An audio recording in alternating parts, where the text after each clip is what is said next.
اعوذ باللہ من الشیطان الرجیم بسم اللہ الرحمن الرحیم صراط الذین انعمت علیہم. اب اس کی مزید وضاحت ہے، راستہ اس کا ان لوگوں کا جن پر تیرا انعام ہوا. یہ کون لوگ ہیں؟ اس کی وضاحت آپ کو ملے گی سورہ نساء میں. من یطع اللہ والرسول فاولئک مع الذین انعم اللہ علیہم من النبیین والصدیقین والشہداء والصالحین.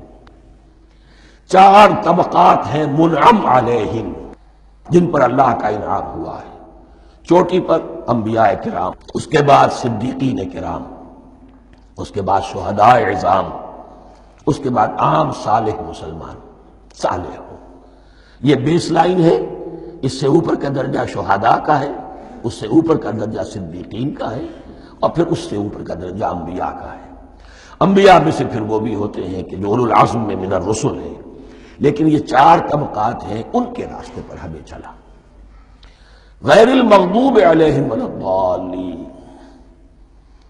جو مغضوب علیہم نہیں ہوئے، جن پر تیرا غضب نہیں ہوا.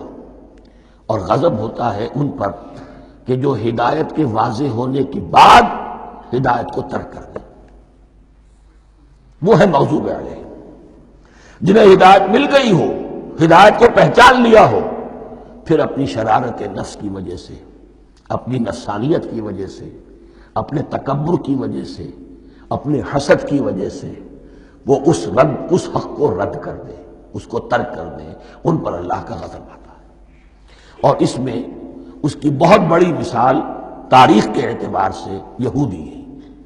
اللہ نے انہیں ہدایت دی، کتابیں عطا کی، تورات، انجیل، زبور، سینکڑوں نبی ان میں مبعوث کیے. 1400 برس تک نبوت کا تار ٹوٹا ہی نہیں، مسلسل. ابتدا میں بھی 2 نبی، موسیٰ اور ہارون، اور اختتام پر بھی 2 نبی، عیسیٰ اور یحییٰ علیہ السلام. اور ان کے مابین کوئی لمحہ نہیں آیا ہے تاریخ بنی اسرائیل میں جبکہ کوئی نہ کوئی نبی موجود نہ ہو. لیکن انہوں نے اپنی شرارت نفس کی وجہ سے ہدایت تورات سے بھی منہ موڑا. اور پھر سب سے بڑی بات یہ کہ ہدایت محمدی سے، ہدایت قرآنی سے بھی صلی اللہ علیہ وسلم منہ موڑا. وہ ہے مغضوب علیہم ولا الضالین، اور نہ ہی گمراہ ہوئے. یہ لفظ جو آتا ہے عربی زبان میں گمراہ کا بھی ہے اور تلاش حق میں بھٹکنے والے کا بھی ہے. ایک وہ شخص ہے جس پر حق ابھی واضح نہیں ہوا، وہ تلاش میں ہے، اس کے لیے بھی ضال کا لفظ آئے گا. اسی طرح کوئی شخص کسی کے عشق اور محبت میں ایسا ہو جائے، دیوانہ ہو جائے، اس کو بھی ضال کہتے ہیں. یعنی اس کے اوپر جذبات کا اتنا غلبہ ہو گیا ہے کسی کی محبت اور عشق کی بنا پر. تو حضور کے لیے یہ لفظ آیا ہے وَوَجَدَكَ ضَالًّا فَهَدَىٰ. اور یہ تو سورۃ الضحیٰ ہے، اکثر بیشتر لوگوں کو یاد ہوگی.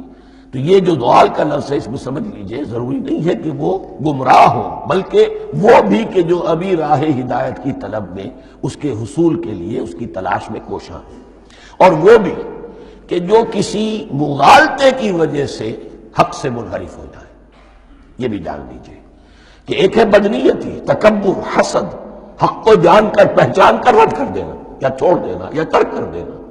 ایک ہے کسی غلطی میں، کسی جذبات کے اندر آ کر، کسی غلو کے اندر مبتلا ہو کر اور حق سے منحرف ہو جانا. اس کی جو سب سے بڑی مثال ہے وہ نصارہ ہے، عیسائی ہے. حضرت مسیح کو انہوں نے مانا لیکن غلو کیا. یہ لفظ آئے گا آگے، لا تغلوا فی دینکم، اپنے دین میں غلو نہ کرو. جیسے ہمارے ہاں بھی بعض لوگ ہیں جو حضور صلی اللہ علیہ وسلم کی تعریف میں، حضور صلی اللہ علیہ وسلم کے ساتھ اپنی محبت کے اظہار میں غلو کر جاتے ہیں. یہ انتہا درجے کو ہو گیا تھا حضرت مسیح علیہ السلام کے ماننے والوں میں، اور اس کی بنا پر انہوں نے تثلیث کا عقیدہ ایجاد کر لیا اور حضرت مسیح علیہ السلام کو اللہ کا بیٹا بنا دیا. تو اس کی سب سے بڑی مثال ضالین کی اس اعتبار سے کہ ہدایت پانے کے بعد کسی بدنیتی سے نہیں بلکہ کسی اچھے جذبے میں غلو کی وجہ سے. رسول سے محبت کرنا تو اچھا جذبہ ہے، لیکن یہ محبت بھی ایک حد میں رہنی چاہیے. غلو کرے گی تو ظاہر بات ہے کہ اس کے بعد وہ گمراہی کی طرف لے جائے گی. یہ ہے اس سورہ مبارکہ کا ترجمہ. اور اس کے بعد آخر میں آمین کہنا، یہ مسنون بھی ہے، کہنا چاہیے.